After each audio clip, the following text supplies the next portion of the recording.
युवाओं का हौसला बढ़ाने पहुंचे आफताब अहमद। सरकार से 248 से राष्ट्रीय राजमार्ग का काम पूरा करने की मांग।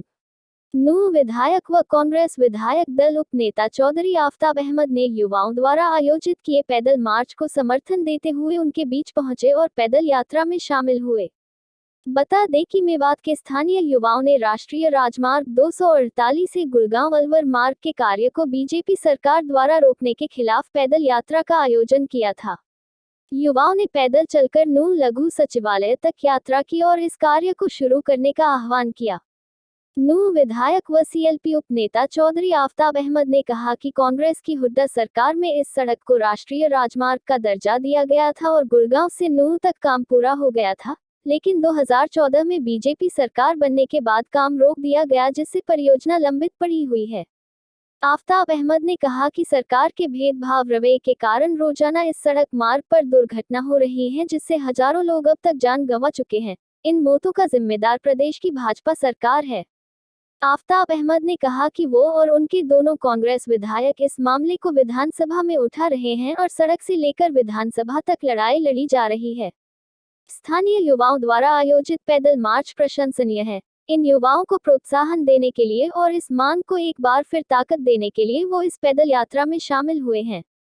आफताब अहमद ने कहा कि सरकारों का काम जनहित के काम पूरे करने का होता है, लेकिन बीजेपी सरकार कांग्रेस की परियोजनाओं को लटकाने का काम लगातार कर रही है और मेवात के साथ तो भेदभाव भी कर रही है। मेवात की एक जीवन रेखा है और जिस तरीके से इसका नामकरण हो गया है 248A ना होके खूनी रोड की तरह नामकरण हो गया। आप समझ सकते हो, हर रोज कोई दिन ऐसा नहीं जाता हो कि जिसमें हमारे बेगुनाह, चाहे बुजुर्ग हों, चाहे नौजवान हो, चाहे बच्चे हों, यहाँ जो एक्सीडेंट में, हादसे में नहीं अपनी जान गंवाते। हमने जब से 2.5 साल से लगातार मैं और मेरे दोनों विधायक साथियों ने हमेशा इस बात की गंभीरता को बहुत सरकार के सामने, विधानसभा में, सड़कों पे, उसमें हमने पूरी तरीके से इसको उठाया है, लेकिन सरकार अपनी कुंभकर्णी नींद में नहीं है। अभी तो इसकी DPR जो है, डिटेल प्रोजेक्ट रिपोर्ट पे ही काम चल रहा है। कभी NHAI के जो है कि उसके सपुर्द है ये रोड, उसका बहाना लेते, कोई स्पष्ट जो है सरकार की नीति नहीं है। ये जो है इस मांग को हमारी को, जैसे आज नौजवान ये उतरे हैं, मैं इनका बहुत बड़ा इनका हौसला मानता हूँ, इनका संघर्ष मानता हूँ कि तपती गर्मी में 41 डिग्री टेम्परेचर में ये 20 किलोमीटर की यात्रा इन्होंने निकाली है। हमने आज उसमें शामिल होकर अपना समर्थन दिया और हम पूर्ण जोर इस सरकार से मांग करते हैं कि या तो आप इसको पूरा कर दीजिए, नहीं तो आज ये नौजवान है, पूरा मेवात इसके लिए संघर्ष करेगा और इस सड़क को बनवाने का काम करेगा, क्योंकि ये हमने जैसे कहा एक खूनी सड़क हो गई है। हम अपने नौजवानों को, अपने बुजुर्गों को, अपने आदमियों को और नहीं गुंजाइश कि हम खो सके, इसलिए सरकार तुरंत इस पे 4 लेनिंग का काम शुरू करे। और ये काम रोकने का काम किया इन्होंने पिछले 8 सालों में। मेवात विरोधी एक मानसिकता दर्शाती है, जिसको सरकार पूरा करे। ये हमारा हक है, हम इस हक को लेकर रहेंगे, हमारा अधिकार है, लेकर रहेंगे और संघर्ष में शाना बशाना हम अपने सभी साथियों के साथ हैं और रहेंगे। ये लगभग 28 किलोमीटर का रास्ता है और इसी दिन, आज के दिन ही, पिछले वर्ष 2021 को 30 मार्च को भी बड़कली से लेकर नूंह तक पैदल मार्च किया था। ये 248 है, राष्ट्रीय राजमार्ग है। सरकार ने 2008 में भी इसको 4 लाइन करने का वादा किया था।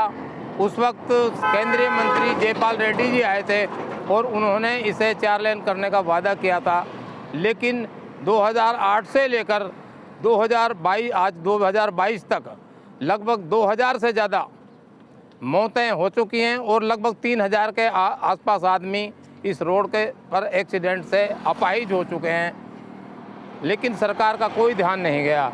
कई बार सरकार ने ये घोषणा की है कि 297 करोड़ रुपए इसके लिए मंजूर हो गए हैं। एक बार ये हुआ कि 187 करोड़ रुपए मंजूर हो गए, लेकिन सारी बातें कागजी रही और आज तक इस पर काम चालू नहीं हुआ। सरकार सुन नहीं रही है। सड़क से लेकर विधानसभा तक आवाज़ें उठ रही हैं, लोग मर रहे हैं, लेकिन सरकार ने उदासीन और उपेक्षा का रवैया अपना रखा है, जिससे दुखी होकर आज फिर यहाँ की जनता ने पैदल मार्च जो है शुरू किया है, जिसमें नौजवान भी हैं, बुजुर्ग भी हैं और महिलाएं भी हैं। कि ये 4 लाइन खूनी रोड जो है ये बना नहीं है। पिछले 1 साल से इसका जो है कि बजट पास कर दिया गया, बस इसको बनाया नहीं गया है। ये सरकार जो हमारे साथ नाइंसाफ़ी कर रही है मेवात के साथ, क्योंकि यहाँ पे कोई भी काम सक्रिय संपूर्ण तरीके से नहीं हो पाता है। सरकार यहाँ पे आके तरह तरीके के दावे तो ठोक कर जाती है, पर यहाँ पे काम नहीं करके जाती है। क्या मेवात इतना पिछड़ा सरकार ने हर तरीके की बना दिया है कि हम लोग किसी लायक, हमें किसी लायक नहीं समझती है सरकार? ऐसा क्यों है, मैं पूछना चाहूँगी। और जो भाई हमारे साथ नहीं जुड़ पाए हैं, कुछ तो भाई देखो लावणी चल रही हैं, कुछों के घरों में काम चल रहे हैं, कुछ वैसे अपनी जॉब वगैरह के लिए, पर जितने साथी आए हैं उनके मैं हौसला अफजाई करती हूँ और बुलंद करती हूँ, उनके हौसले को सलाम करती हूँ कि हम लोगों ने अभी तक 12-13 किलोमीटर का सफ़र तय किया है, और अगर हमें जाना पड़ा तो हम चंडीगढ़ तक पैदल जाएंगे और हम सरकार को दिखा देंगे कि हम लोग पीछे नहीं हैं संघर्ष करने में। पर सरकार भी हमारी तवज्जो करे और हम पर ध्यान दे, मेवात वासियों पर, क्योंकि सरकार को सबसे ज़्यादा तवज्जो मेवात वाले ही देते हैं। जी, डीसी को ज्ञापन दिया जाएगा और बड़कली चौक से लेकर नूह तक ये हो रहा है। कितनी गर्मी प्रोटेस्ट। पड़ रही है, कैसे हालात? गर्मी तो देखिए बहुत है, और कुछ लोग नंगे पैर भी आ रहे हैं और अपने संघर्ष को जारी रख रहे हैं। बहुत नौजवान साथी, बुजुर्ग भी हैं हमारे साथ में, बहुत सारे जुड़े हुए हैं, वह हम लोग संघर्ष कर रहे हैं। देखिए, अब सरकार को हमारी साइड देखना चाहिए, और मैं आग्रह करती हूँ, मैं अंतर्राष्ट्रीय खिलाड़ी रज़िया बानो सीएम खट्टर से, मनोहर लाल खट्टर जी से ये आग्रह करती हूँ कि हमारी सुनवाई हो और इसको 4 लाइन किया जाए।